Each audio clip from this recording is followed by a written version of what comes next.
கிறிஸ்துவில் அன்பானவர்களே, ஆண்டவராக இயேசுவின் நாமத்தில் உங்களை அன்போடு வாழ்த்துகிறேன்.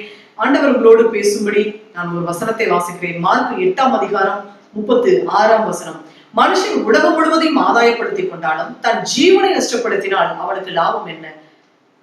மனுஷன் தன் ஜீவனுக்கு ஈடாக எண்ணத்தை கொடுப்பான். பாருங்க, ஒரு மனுஷன் எவ்வளவு வேணா சம்பாதிக்கலாம். சொத்து சுகம் எவ்வளவோ ஆஸ்திகள் ஐஸ்வர்யம் சொல்லி எவ்வளவு வேணா சம்பாதிக்கலாம். ஏன் இந்த உலகத்தையே ஆதாயப்படுத்தலாம், ஒரு ஊரையே விலைக்கு வாங்கலாம். எவ்வளவுதான் பண்ணாலும் தன் ஜீவனை நஷ்டப்படுத்தினால் அவனுக்கு லாபம் என்ன என்று ஆண்டவருடைய வசனம் சொல்லுகிறது. மனுஷன் தன் ஜீவனுக்கு ஈடாக எண்ணத்தை கொடுப்பான். எவ்வளவு சம்பாதிச்சு வச்சாலும் கடைசியா ஒரு நாள் இந்த வாங்கி வச்ச அத்தனையும், சம்பாதிச்சு வச்ச அத்தனையும் என்ன பண்ண முடியும் அப்படின்னா, ஒரு நாள் விட்டுட்டு தான், ஒண்ணு நம்ம அதை விட்டுட்டு போயிடுவோம், இல்லைன்னா அது நம்மளை விட்டுட்டு போயிடும். ரெண்டுல ஏதாவது ஒரு விஷயம் நடக்கும். ஆனா பொதுவா ஒரு மனுஷன் எவ்வளவு சம்பாதிச்சாலும், எவ்வளவுதான் உலகத்தையே ஆதாயம் பண்ணாலும், ஒரு உலகத்தை எவ்வளவு சம்பாதிச்சு வச்சிருந்தாலும் அதையெல்லாம் விட்டுட்டு ஒரு நாள் போக வேண்டியிருக்கும்.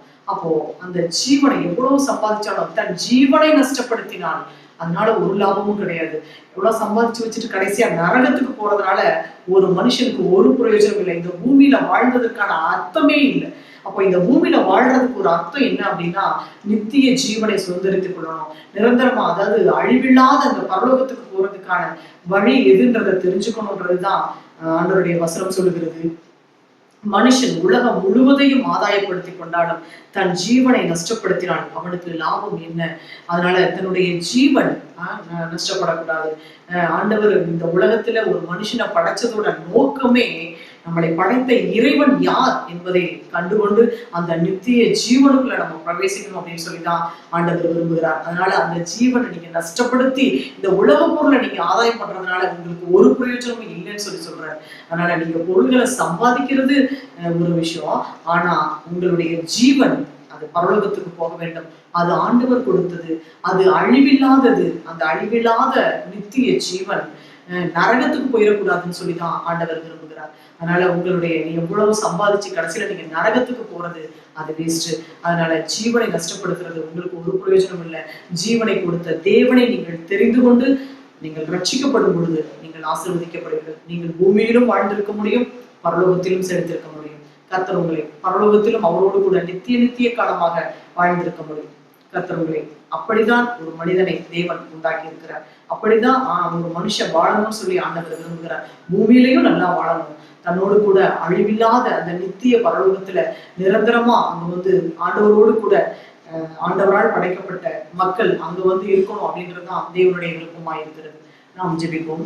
சர்வவல்லமையுள்ள எங்கள் அன்பின் பரலோக பிதாவே, இயேசுப்பா, நல்லவிலைக்காய் நாங்கள் நன்றி செலுத்துகிறோம். சுவாமி, மனுஷ ஆண்டவரே உலகம் முழுவதையும் ஆதாயப்படுத்தி கொண்டாலும் தன்னுடைய ஜீவனை நஷ்டப்படுத்துவதனால் ஒரு லாபமும் இல்லை ஆண்டவரே. அதனால் லாபம் என்ன என்று வேதம் சொல்லுகிறது. ஆம் தகப்பனே உடைய ஜனங்கள் அதை விளங்கிக் கொள்ளட்டும், புரிந்து கொள்ளட்டும்.